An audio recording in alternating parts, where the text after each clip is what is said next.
Olá, povo de Deus! Estamos iniciando mais uma live, segundo aos Coríntios, capítulo 8, capítulo 9. Os dois capítulos em que Paulo está instruindo a igreja de Corinto, a virtude da generosidade, tendo como foco levar ofertas à igreja de Jerusalém. Seja bem-vinda, Rita. Estamos iniciando a nossa live nesta noite. Esta live de hoje é a 22ª live desta série. Nós começamos em 2 aos Coríntios, o capítulo 8, verso 1. 22 lives depois, nós chegamos em 2 aos Coríntios, capítulo 8, verso 14 e 15. A nossa proposta é avançarmos até o final do capítulo 9. Para isto serão 45 lives. Mas esta live aqui, ela é uma live extremamente importante. Por que ela é importante? Porque o apóstolo Paulo vai amarrar o ensino dele, ele já tinha colocado Jesus como modelo, as igrejas da Macedônia como modelo, isso para instruir a igreja de Corinto, e agora ele vai trazer uma história do Antigo Testamento para dar um fecho a todas essas condicionantes que ele está demonstrando em como nós podemos ser generosos no meio de circunstâncias adversas. É muito importante nós caracterizarmos as igrejas da Macedônia em contraste com a igreja de Corinto. A igreja de Corinto era uma igreja que vivia em relativa prosperidade, diferente as igrejas da Macedônia, que viviam em profunda pobreza. Se fôssemos olhar do ponto de vista da condição social, as igrejas que menor condição tinha para levantar ofertas à igreja de Jerusalém eram as igrejas da Macedônia. Geralmente, quando nós falamos de oferta, ou quando nós ouvimos falar de oferta nas igrejas, como que esse tema é tratado? É mais ou menos assim. Nós temos um culto, agora é o momento de você trazer a tua oferta ao altar. Então, a lógica da oferta é: traga a tua oferta ao altar para alguma coisa acontecer no reino de Deus. Seja bem-vinda, Rose. Então, normalmente, a oferta é vista dessa ótica. A oferta pela oferta, ou a oferta pelo que você tem. Mas quando nós olhamos a maneira como Paulo instrui as igrejas de Corinto, a oferta ela tem que ser vista em um contexto maior. Ela tem que ser vista no contexto da nossa existência. Ela envolve a oferta em si, ela envolve a nossa prosperidade, da onde tiramos a oferta, ela envolve o contexto circunstancial que nós estamos vivendo e através dele nós extraímos a nossa renda para da renda extrair a oferta.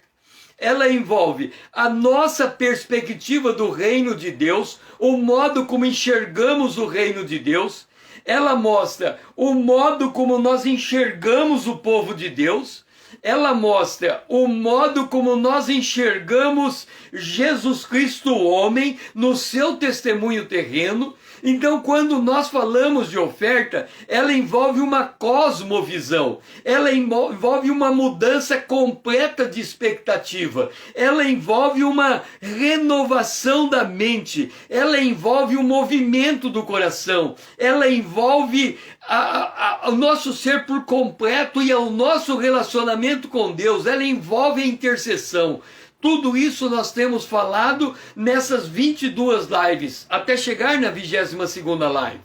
Nós falamos de que nós temos que disciplinar os nossos pensamentos. Nós falamos que nós temos que não colocar o medo na nossa mente. Nós falamos que nós temos que estarmos convictos da volta de Jesus. E agora vem a questão da provisão divina. nós temos que estarmos convictos da provisão divina. Então o apóstolo Paulo, ele falando à igreja de Corinto e apontando para as igrejas da Macedônia, ele diz que as igrejas da Macedônia, para que eles pudessem entregar ofertas à igreja de Jerusalém, eles, em meio a uma prova de tribulação, eles tinham abundância de alegria. Como que a gente vive esse contraste? Como é que nós podemos estar passando dificuldade? Olha hoje a situação em que muitas famílias se encontram. Por causa da pandemia, perderam seus empregos, comércios fecharam, empresários estão passando dificuldades, trabalhadores estão passando dificuldades, o governo está tendo que dar aporte de renda para sustentar famílias. Então, o Brasil, que estava começando a iniciar um processo de crescimento econômico, vai estagnar novamente. Nós ainda não sentimos os efeitos do desemprego na sua força máxima, mas no meio dessa situação toda, caótica, confusa, difícil, desafiadora, como é que nós conseguimos viver como os macedônios, que em meio a uma prova de tribulação eles têm abundância de alegria? Em meio a uma profunda pobreza, eles têm um movimento de generosidade em direção à igreja de Jerusalém. Como é que isso pode acontecer? O que mudou na cabeça deles? Uma das coisas que nós temos comentado é o fato de que eles exerceram a paz que excede a todo entendimento. Eles tinham domínio emocional e eles tinham paz. Quando Paulo escreve, suprindo a vossa abundância no presente, a falta daqueles, de modo que a abundância daqueles venha suprir a vossa falta, e assim haja igualdade, eles conseguiram entender a lógica da administração do reino de Deus. Entenda uma coisa, quando nós oramos, como é que a gente enxerga a resposta de oração? Eu peço a Deus, Deus me entrega.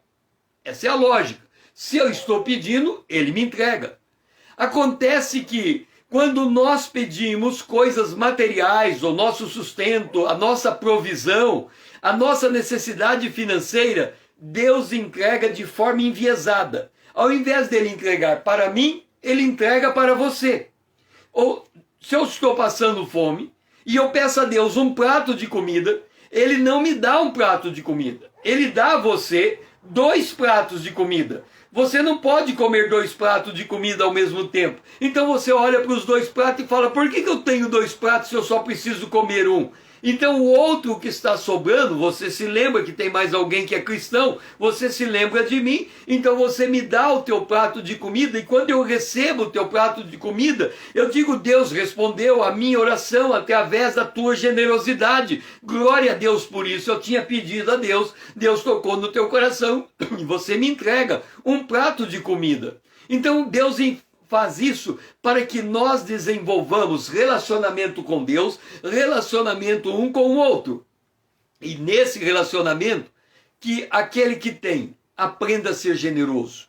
E Paulo fala aqui que ele deve aprender a ser generoso, até porque um dia a história pode mudar. E ele também pode precisar receber do tanto quanto ele pode dar. Então, é assim que Paulo trata. Mas observa uma coisa. Quando nós estamos falando de uma provação, quando nós estamos falando de entender essa provação de acordo com a estrutura do reino de Deus, do governo do reino de Deus, nós temos que aprender a levar tudo em oração. Paulo diz, não fique ansioso por coisa alguma. Então nós temos que levar tudo em oração diante de Deus. Quando chega a preocupação, esse é o sinal do termômetro, a gente coloca o termômetro debaixo do braço para nós sabermos que estamos com febre, mas o termômetro da oração é a ansiedade. A ansiedade chegou, hora de orar. A ansiedade chegou, hora de suplicar. A ansiedade chegou, hora de levar as petições diante de Deus, para que a paz de Deus guarde o nosso entendimento. Por outro lado, nós temos que entender que entre o momento que estamos agora e o amanhã, quando precisamos de algo, Jesus pode voltar nesse meio tempo. Jesus era para ter vindo ontem. Ele era para ter vindo nos dias de Paulo. Portanto, a volta de Jesus é mais do que eminente, já está atrasada. Ele já devia ter voltado e nos buscado e vir nos buscar. Se ele não veio, pode ser agora, amanhã, depois de amanhã, a volta de Jesus, ela é eminente, foi eminente desde o apóstolo Paulo. Agora, se nós entendemos essa verdade, de que a nossa oração sobe diante de Deus e Deus vai prover a nossa oração, se nós entendemos essa verdade, que a qualquer momento Jesus pode voltar e nós devemos usar do mundo como se dele não usasse, comprar como se não tivesse, ou seja, manter uma equidistância das coisas, porque nós temos que estarmos preparados para subirmos. Então nós temos que atentar o seguinte: nós não podemos andar ansiosos por coisa alguma. Antes, em tudo, devemos fazer conhecidas diante de Deus as nossas petições, pela oração, pela súplica, ações de graças, e a paz de Deus, que excede todo entendimento, guardará o nosso coração e a nossa mente em Cristo Jesus. É o que a igreja da Macedônia, as igrejas da Macedônia aprenderam. Elas aprenderam a confiar em Deus. Elas aprenderam a colocar as suas orações diante de Deus. E elas aprenderam também a serem generosas e entregar a sua oferta à igreja de Jerusalém. Elas encontraram riquezas no meio da pobreza. E isso foi uma mudança de perspectiva.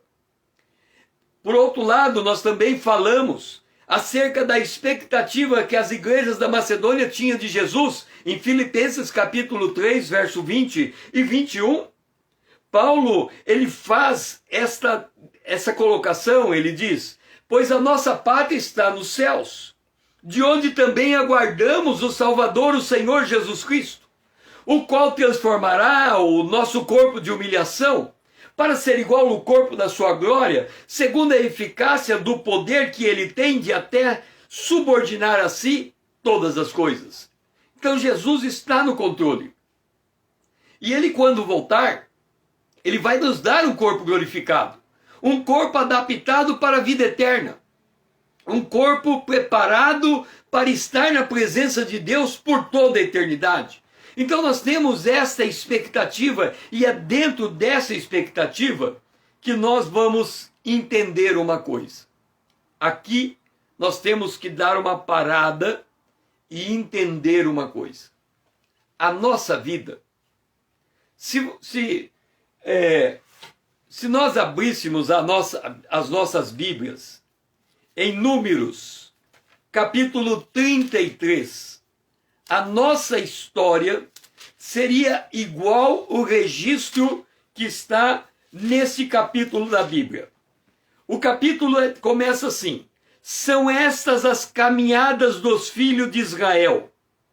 E aí vem: partidos, pois, os filhos de Israel de Ramsés, acamparam em Sucote. Partiram de Sucote, acamparam em Etã. Partiram de Etã, acamparam em Pi-Hairote. Partiram de Pi-Hairote, acamparam no meio do mar no deserto. Partiram do mar do deserto, acamparam em Etã. Partiram de Etã, acamparam em Mara. Partiram em Mara, acamparam em Elim. Elim significa um oásis com 12 palmeiras. O que eu quero dizer com isso? A nossa vida é baseada em jornadas. O que significa isso?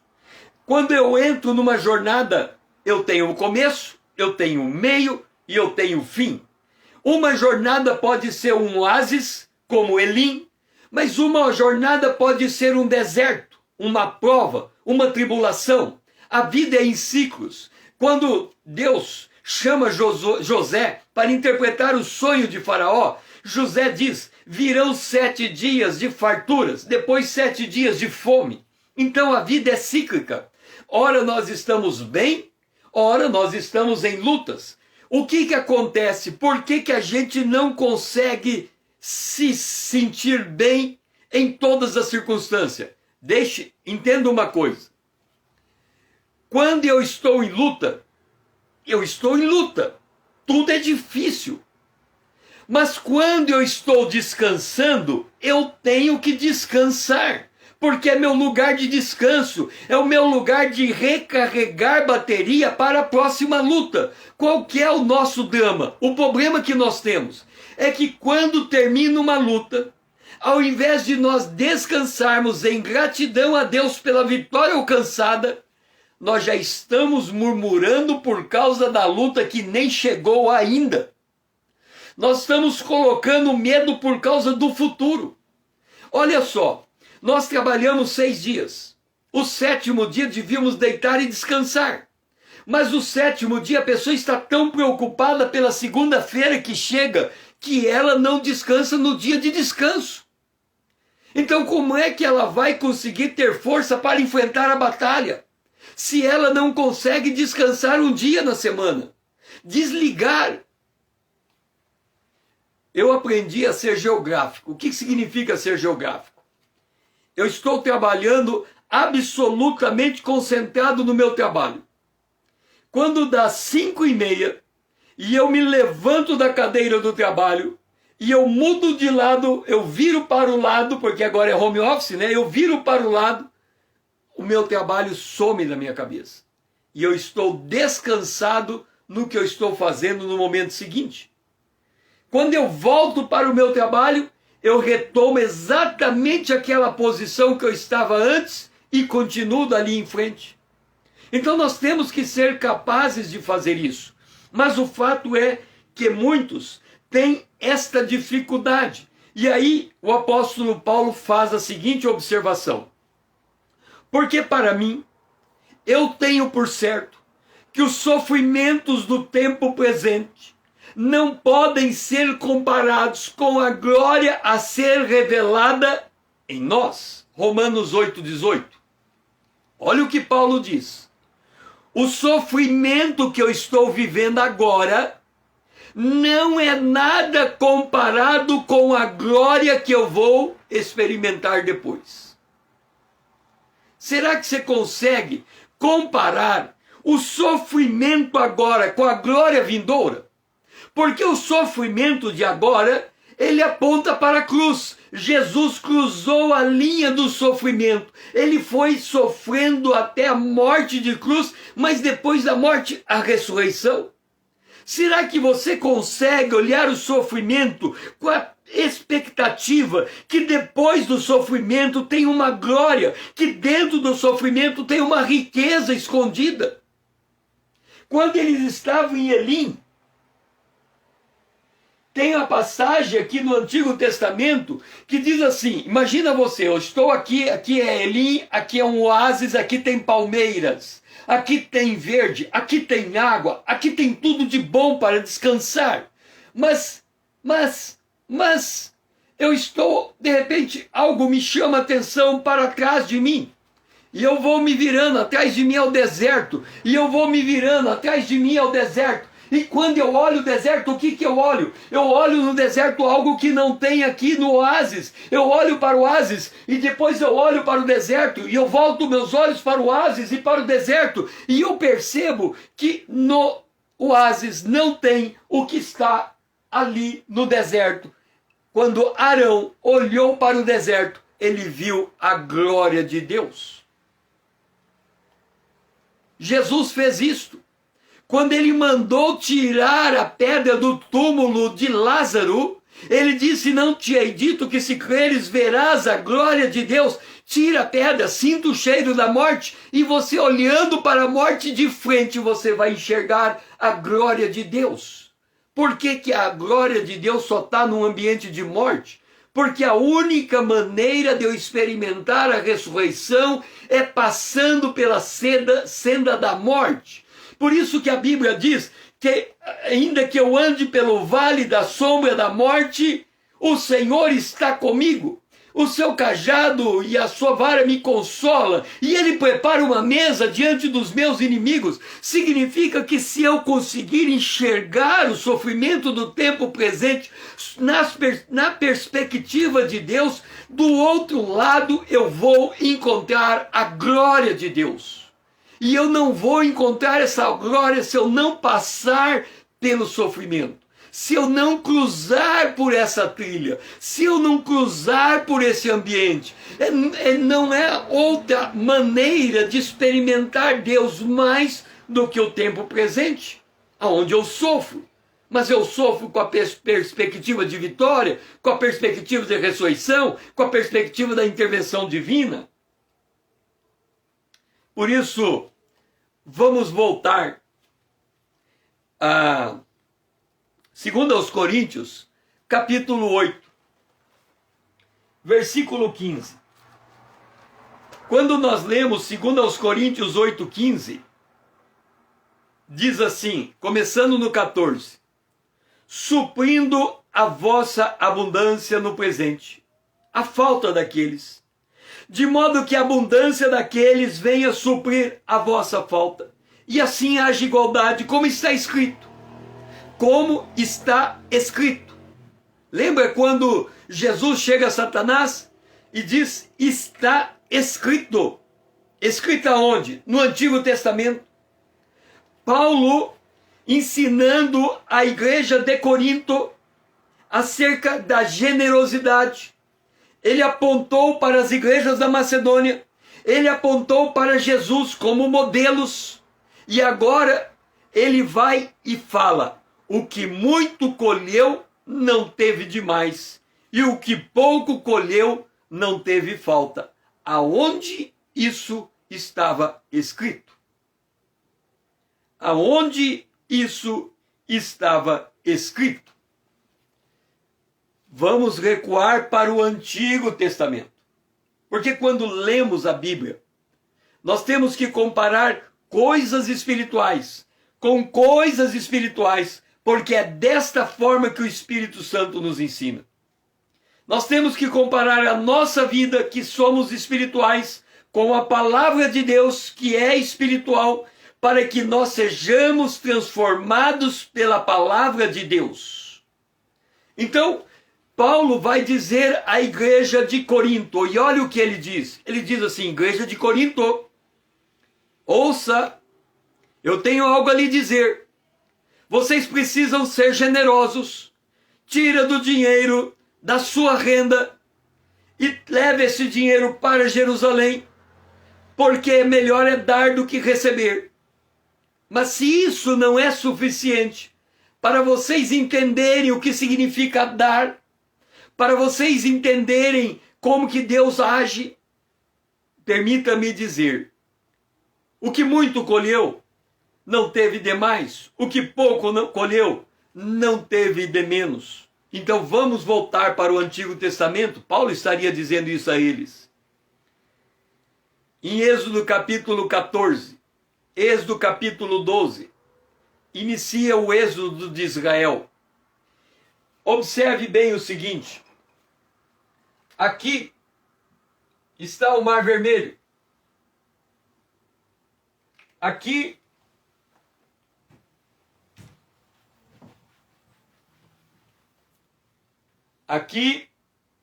está o Mar Vermelho. Israel sai do Mar Vermelho e vai até o Monte Sinai. Aqui eles recebem os 10 mandamentos. Esta viagem durou 2 anos. Esses 2 anos que durou esta viagem foi o tempo para Deus tratar com Israel e tirar a mentalidade de escravo da cabeça de Israel. Em Êxodo capítulo 15, Israel termina de atravessar o Mar Vermelho. Israel enxerga o exército de Faraó morto sob as águas. É algo extraordinário que aconteceu. Então entoou Moisés e os filhos de Israel esse cântico ao Senhor, Êxodo 15:1. E disseram, cantarei ao Senhor, porque triunfou gloriosamente, lançou no mar o cavalo e os seus cavaleiros. A vitória Quando nós aceitamos Jesus, entrou uma alegria dentro de nós. O primeiro amor. Lembra quando Jesus fala com a igreja de Éfeso em Apocalipse? Lembra-te do primeiro amor. Quando Jesus entrou em nossa vida. Seja bem-vinda, Vanessa. Tudo era bom. Tudo era admirável. Tudo. Quando Jesus entrou em nossa vida, parecia que o céu tinha descido na terra. O Senhor triunfou gloriosamente. Lançou no mar o cavalo e o seu cavaleiro. Esse período da história de Israel é algo inimaginável. Havia durante o dia uma coluna de nuvens seguindo adiante. Durante a noite uma coluna de fogo. O Senhor ia diante deles durante o dia numa coluna de nuvem para os guiar pelo caminho. Durante a noite numa coluna de fogo para os alumiar, a fim de que caminhassem de dia e de noite. Um dia, eu disse assim para Deus, falei, Deus, deixa eu te explicar uma coisa. Eu acho o Senhor um pouco injusto conosco, nós do Novo Testamento. Porque no Antigo Testamento, o Senhor pega um povo de 3 milhões de pessoas, porque 600 mil homens, multiplicado homens e mulheres, vai dar mais ou menos 3 milhões de pessoas. O Senhor pega 3 milhões de pessoas, é uma cidade grande, nem sei que cidade seria essa, porque São Paulo tem 10 milhões, né? Mas seria menor do que isso. Aqui a cidade onde eu moro deve ter uns 800 mil habitantes, é muito maior do que isso. 3 milhões de pessoas, nem sei que cidade seria essa, mas seria uma cidade. E o Senhor põe uma grande nuvem em cima dessa cidade. Agora imagina você, você está na sua cidade, não sei o tamanho dela, mas não importa, você está na sua cidade. Para um pouquinho e se coloca de pé na sua cidade, aonde você está. Se você levantar a sua cabeça, você consegue enxergar a periferia da tua cidade no lugar onde você está? Por quê? Em volta da cidade tem periferia para tudo quanto é lado. Da onde você está fisicamente, você enxerga a periferia? Provavelmente não, ok? Provavelmente não.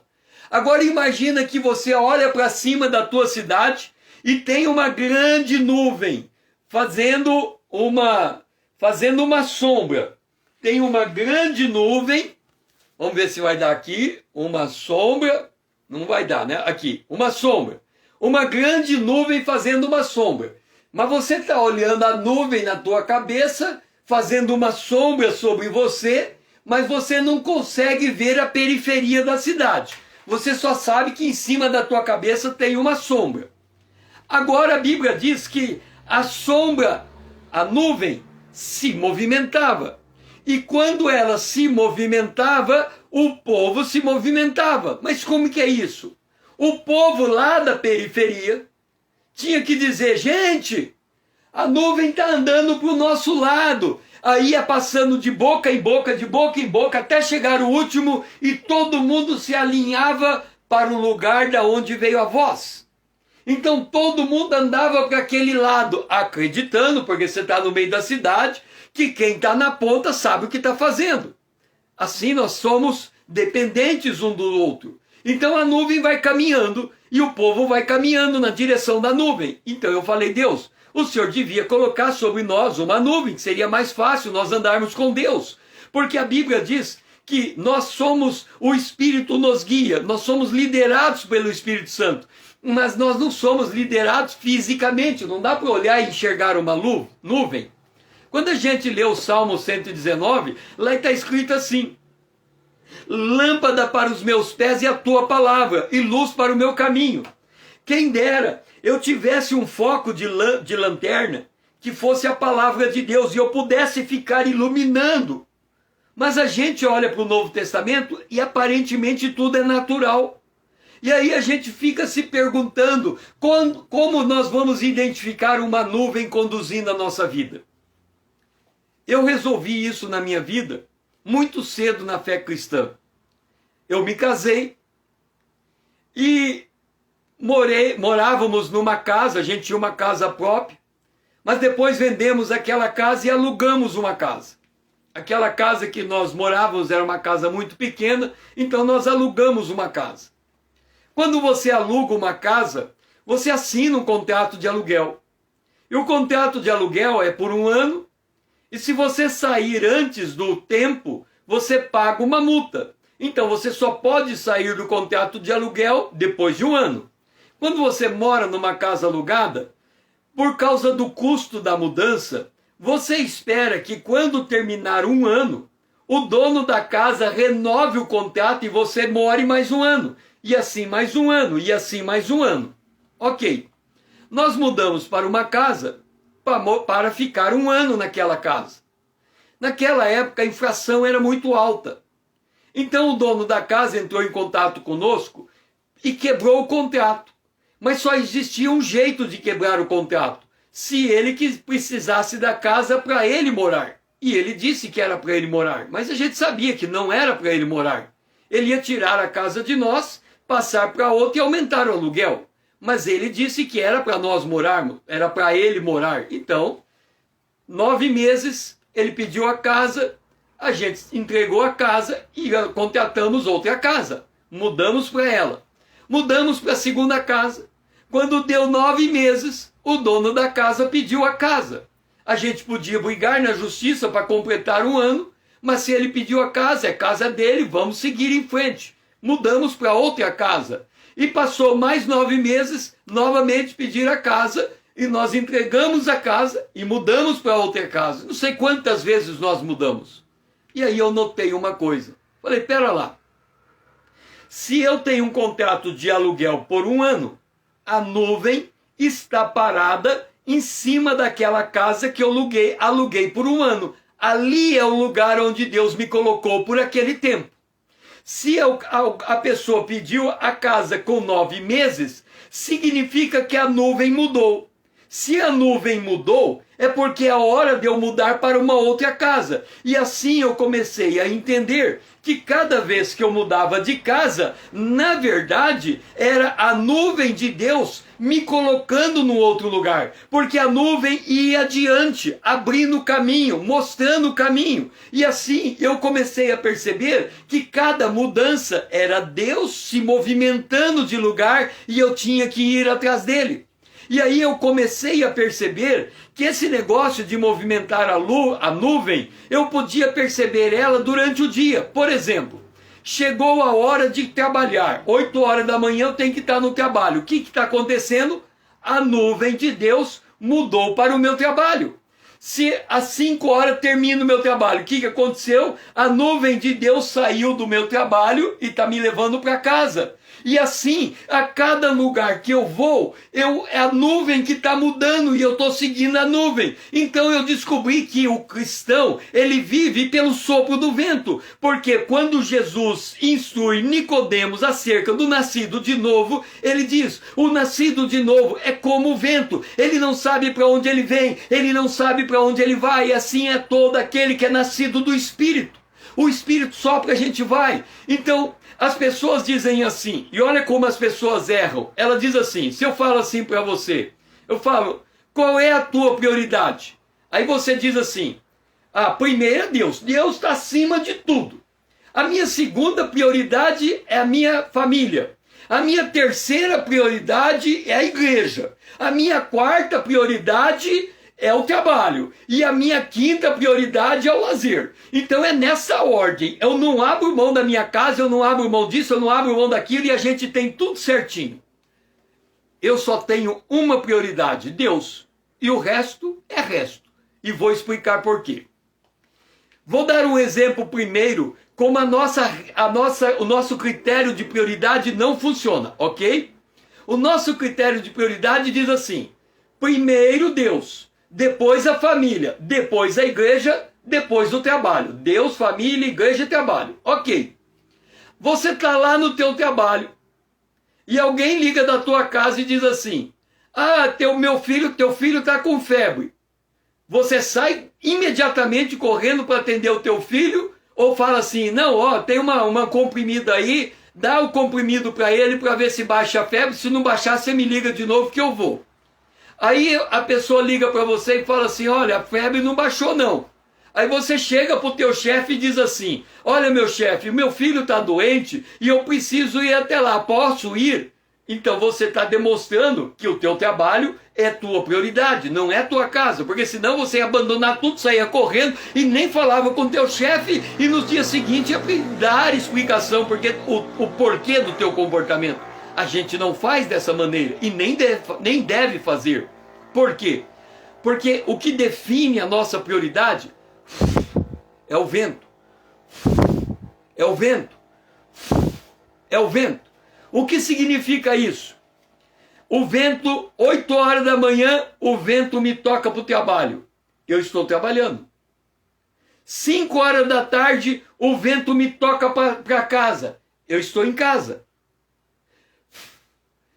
Domingo, o vento me toca para a igreja. Eu estou na igreja. Agora, o que as pessoas fazem? Em casa, preocupada com o trabalho, ela não foi tocada pelo vento, ela não deixou o trabalho no trabalho, ela levou o trabalho para casa, a preocupação veio junto, a ansiedade veio junto, então ela não descansa. Quando Deus tira ela do trabalho e troca ela de atividade, ela não segue a atividade de Deus. Quando eu trabalho, eu faço assim, eu tenho o telefone aberto, eu tenho a porta aberta, eu tenho o computador aberto. Na época lá que eu fazia isso com mais frequência, no computador tinha o Skype, o MSN, hoje seria o WhatsApp, e aí tem o telefone, e ficava tudo aberto, e eu estava trabalhando. Quando a pessoa entrava na minha sala, eu imediatamente voltava para ela, o que você quer, atendia ela, falava com ela e voltava a trabalhar. Quando a pessoa ligava no computador, eu voltava, mexia com o computador, falava com a pessoa, voltava para trabalhar. E eu não perdi o raciocínio. E as pessoas não entendiam por que imediatamente eu me volto, porque eu sou movido pelo vento. Alguém me chama, essa é minha prioridade. Alguém me chama, mudei de prioridade de novo. Alguém me chama, mudei de prioridade de novo. Aí você vai falar, mas como é que fica aquilo que você estava fazendo? Olha o que acontece quando nós somos guiados pelo vento. Jesus é chamado por Jairo. A minha filha está enferma, ela está muito doente. Jesus vai andando em direção à casa de Jairo. No meio do caminho ele para porque uma mulher lhe tocou. Quem me tocou? A mulher lhe disse, eu toquei. E aí, por que você me tocou? É porque eu estava enferma. E aí Jesus disse, saiu o som de mim, foi até você, você está curado, vai de acordo com a tua fé. Quando Jesus volta para atender Jairo, a criança está morta. A criança está morta. Jairo, Jesus diz a ele, ela não está morta, ela só está dormindo. E Jesus vai lá e ressuscita a criança. Quem é que organizou a agenda de Jesus? Deus.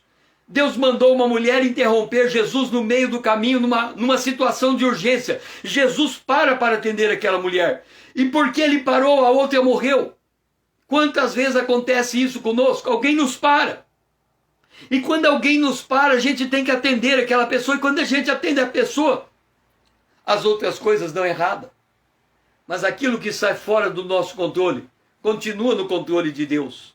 E quando nos voltamos para atender aquela outra prioridade, a gente descobre que Deus organizou as coisas de forma que aquela parada técnica que nós demos contribui para a vitória que vamos alcançar mais adiante.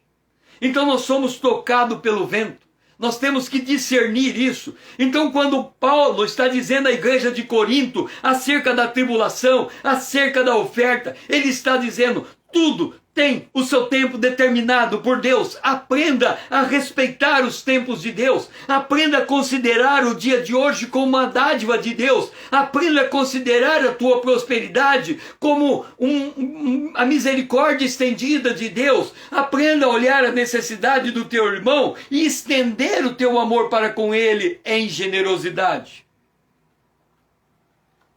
Aí, eles seguem adiante na viagem. Logo em seguida, eles param em um lugar que tem águas amargas. E eles começam a murmurar contra Moisés. As águas ali estão amargas. Entenda uma coisa, Deus está tratando com esse povo. Este povo, eles eram escravos. E agora, eles chegam num lugar que tem águas amargas.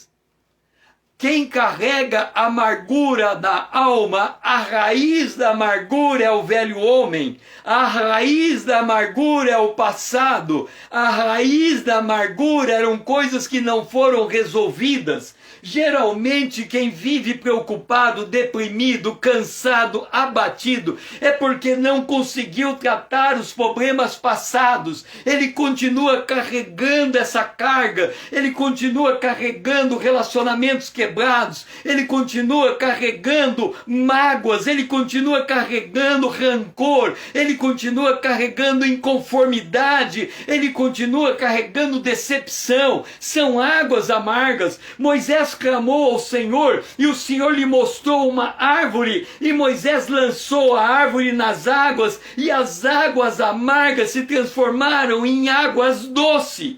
E ali Deus deu estatutos, uma ordenança, e ali Deus provou o coração de Israel. Muitas vezes nós não conseguimos lidar bem com as tribulações que nós estamos vivendo hoje, porque não conseguimos ainda resolver a carga do nosso passado. Nós carregamos ainda muita amargura, muita coisa do passado. E nós precisamos sermos curados, curados no nosso íntimo, curados na nossa alma. Quando nós falamos das igrejas da Macedônia que viviam em abundância de alegria, só tem abundância de alegria quem é tratado, quem é curado, quem é restaurado, a nossa vida, ela deve ser como um livro. Se você voltar às páginas da tua vida e pegar qualquer página que seja e aquela página não lhe causar dor, não lhe trazer angústia, não lhe trazer sentimento de tristeza, é porque você foi restaurado daquela história. Aquilo não lhe causa mais transtorno. Nós precisamos sermos curados das coisas antigas.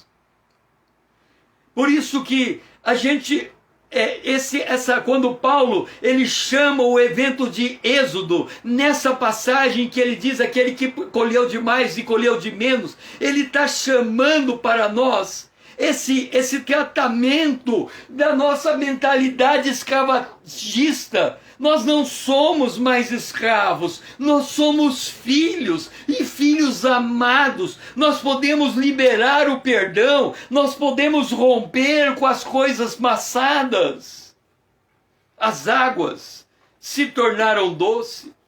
Depois veja só a misericórdia de Deus. Deus coloca eles agora num oásis, em Elim,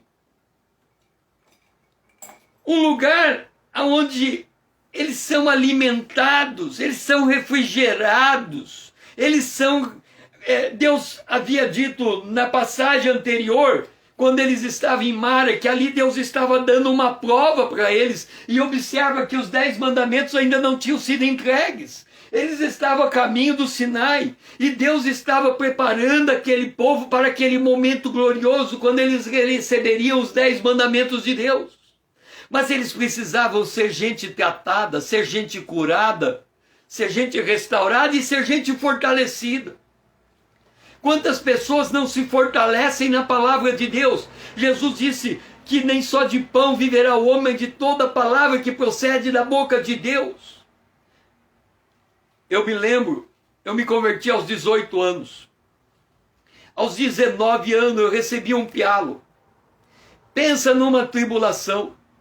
A tribulação que veio abateu sobre mim foi tão grande, que quando meu pai me encontrou na situação que ele me encontrou, ele teve que me levar a uma clínica e eu tive que dormir baseado em medicamento durante 30 dias para que a mente conseguisse descansar, de tal maneira que aquele evento me afetou. Mas quando eu consegui descansar a minha mente depois daquela situação que eu passei, eu me lembrei da palavra de uma religiosa que me disse: se você quer conhecer a vontade de Deus, leia a Bíblia. E se você ler a Bíblia e encontrar erros, não tem erros na Bíblia, o erro está em você. E eu fiz um propósito naquela cama de hospital, depois de 30 dias de sonoterapia. Eu fiz um propósito: eu vou voltar para a minha cidade, eu vou fazer 3 anos de administração de empresa, faltavam 3 anos para eu terminar a faculdade, mas todos os dias desses 3 anos, todo o meu tempo livre seria voltado para estudar a palavra de Deus.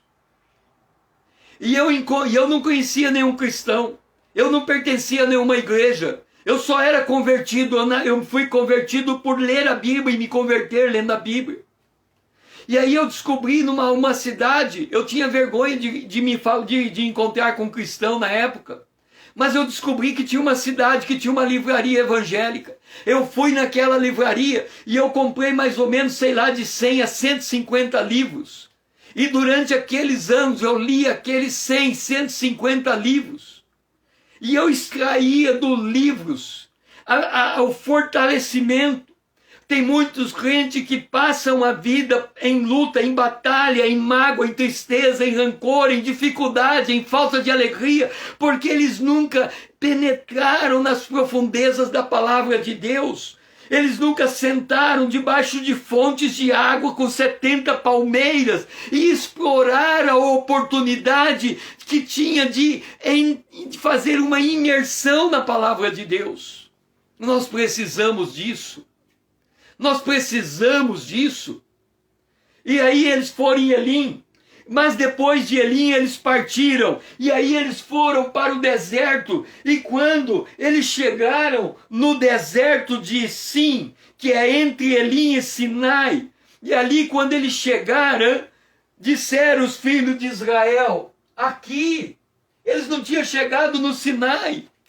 Nós temos uma jornada, nós caminhamos para o alvo que está diante de nós, que é Cristo. Nós estamos caminhando para a Nova Jerusalém.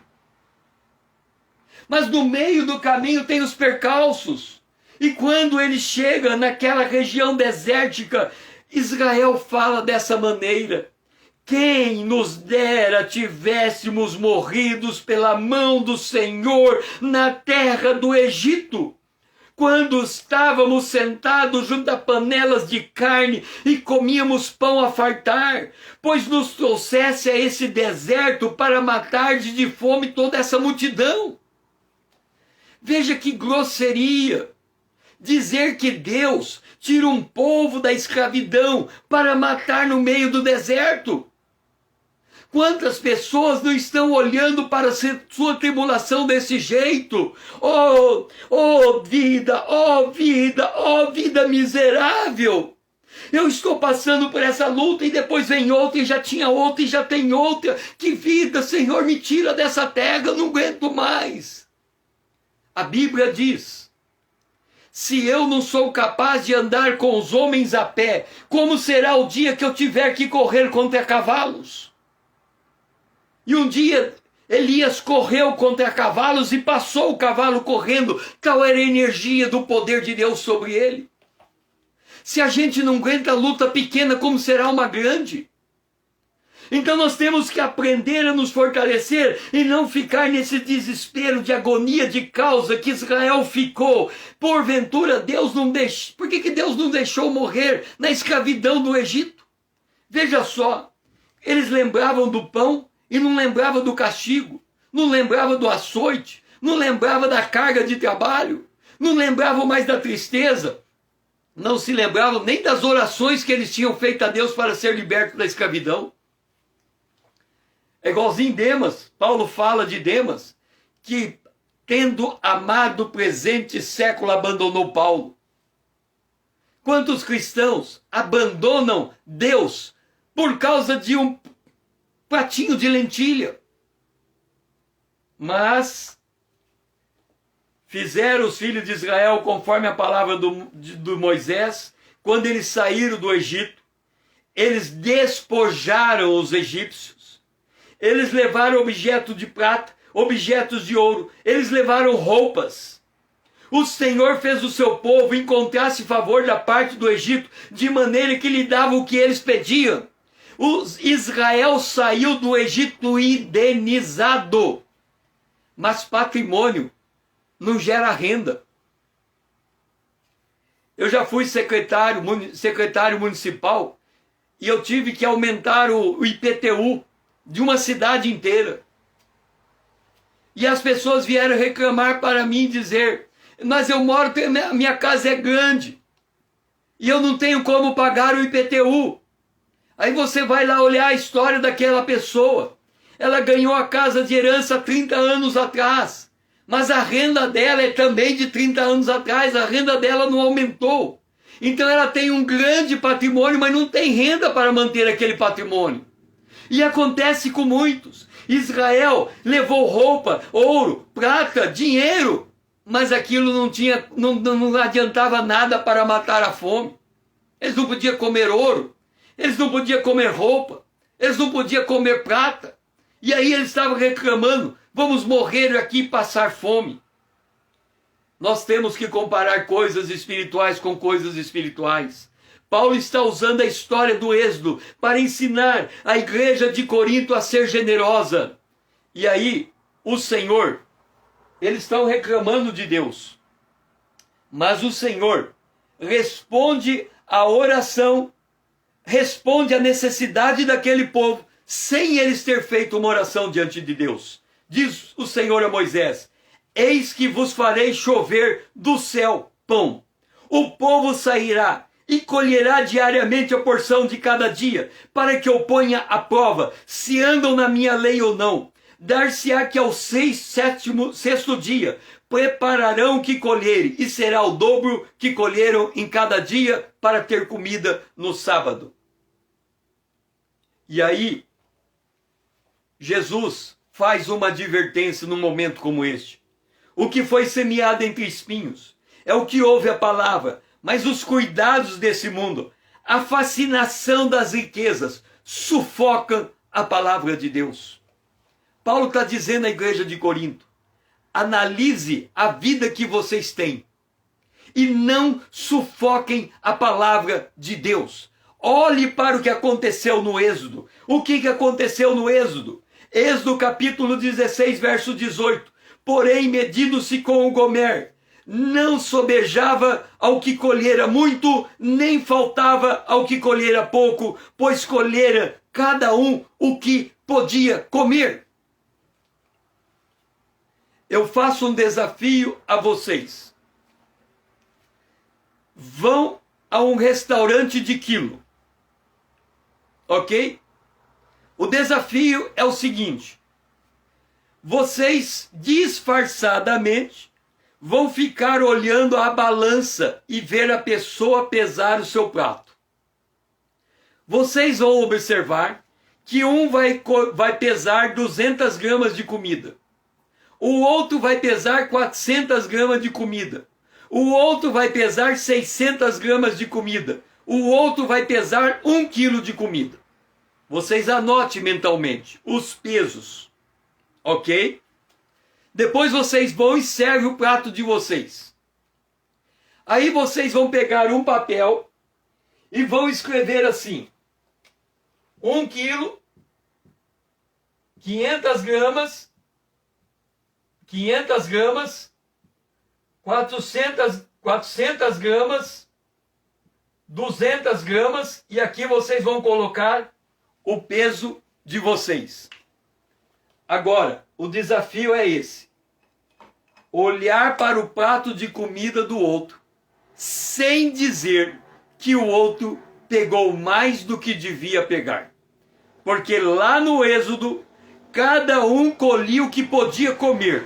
Um podia comer 1 quilo, um podia comer 200 gramas, cada um pegou a sua quantia.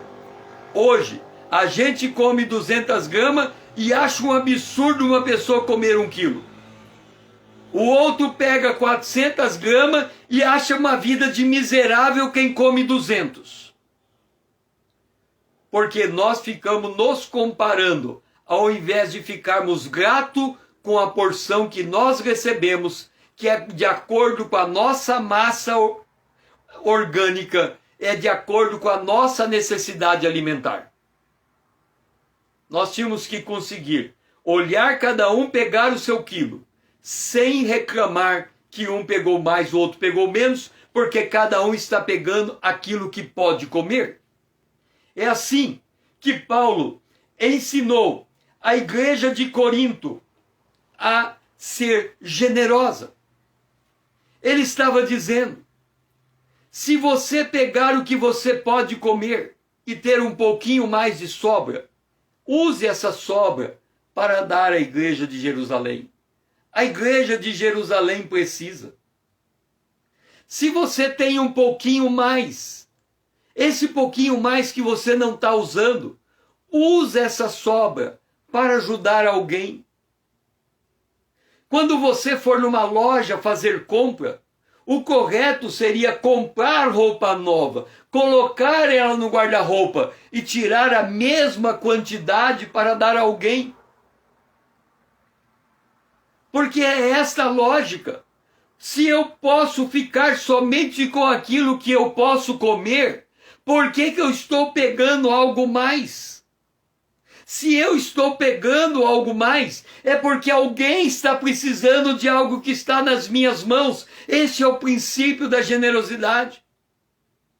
Foi assim que as igrejas da Macedônia começaram a entender a tribulação. Elas começaram a entender que a tribulação era um campo de prova. Que Deus estava olhando para aquela prova, que Deus estava examinando como é que seria o comportamento de quem está submetido a um campo de prova.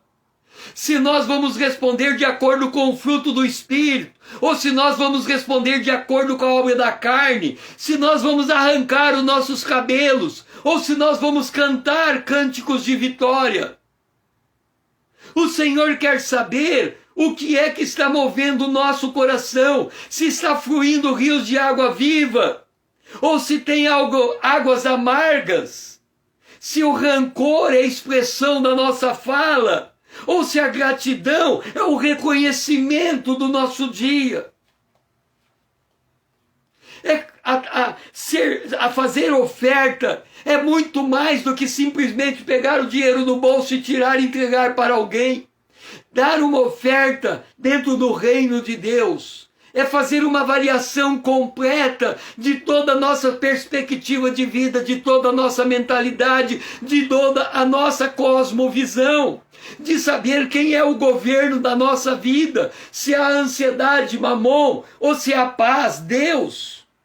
Porque a presença de Deus traz paz, a presença de Mamon traz ansiedade e preocupação.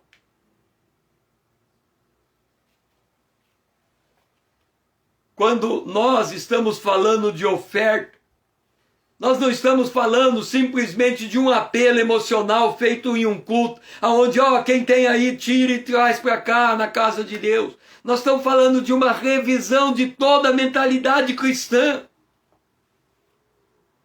Quem nós somos, quem Deus é, quem meu próximo é. Como que eu desenvolvo a virtude do amor, da generosidade, da bondade, da longanimidade? Como é que eu desenvolvo a minha resiliência? Como é que eu extraio alegria no meio de uma provação? Como é que eu aperfeiçoo a minha fé? Por que nós estamos falando em 45 lives em cima de 2 capítulos? Porque nós temos que extrair da palavra de Deus tudo o que é necessário.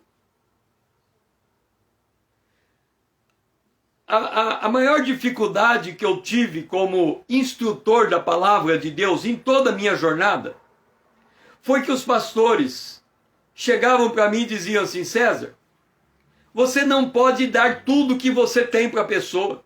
Você tem que dar um pouquinho de cada vez, senão você mata, você sufoca a pessoa.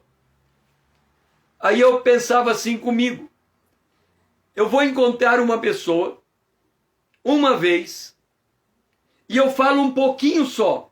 Eu nunca mais vou ver essa pessoa. Eu não sei qual é a prova que essa pessoa vai passar. Eu não sei o que ela vai enfrentar. Eu não sei qual é o volume de palavra que ela precisa. Eu vou descarregar tudo que eu sei em cima dela. Eu me lembro que eu dei uma escola bíblica dominical e eu descarreguei tudo que eu sabia naquela escola bíblica dominical. Eu encontrei uma pessoa 5 anos depois daquele dia. E ele disse: César, 5 anos depois, eu entendi o que você falou. A palavra dele ficou. Porque nós temos que ser como Maria, que ela foi levar Jesus no templo e o sacerdote falou palavras para ela que ela não compreendia e ela guardou tudo no seu coração. Então nós precisamos entender a palavra de Deus com profundidade, porque nós não sabemos o tipo de luta que vamos ter no dia seguinte, o tipo de enfrentamento. E aqui, Paulo vai instruir a igreja de Corinto, explicando toda a história de Êxodo. Por isso ele disse lá em Êxodo, em Coríntios, 2 aos Coríntios, capítulo 8, verso 14, o que muito colheu não teve de mais, e o que pouco não teve de falta. Essa palavrinha que está lá na carta dos Coríntios é a mesma palavra que está lá em Êxodo 16. Paulo está juntando uma história na outra, está ligando o povo de Deus do Novo com o Antigo Testamento. E nós precisamos transitar na Bíblia desta maneira. Nós precisamos transitar na Bíblia, porque é desse modo que o Espírito Santo nos instrui. Na próxima live, nós vamos responder a pergunta: como o crente assume para si que é pobre, logo dependente de Deus? Nós estamos falando de ser pobre tendo riqueza. É um contrassenso. Como é que eu posso ter riqueza e ser pobre ao mesmo tempo? E como é que eu posso ser pobre dependente de Deus? Isso nós vamos responder na próxima live. Hoje, que nós possamos entender que quando nós temos a bênção de Deus na nossa mão, o Senhor quer que a gente fique com aquilo que nos é necessário. E aquilo que está sobrando é para ser entregue a quem está precisando. Deus está nos fazendo mordomos da bênção do outro. Deus está nos usando para sermos a resposta de oração na vida do outro.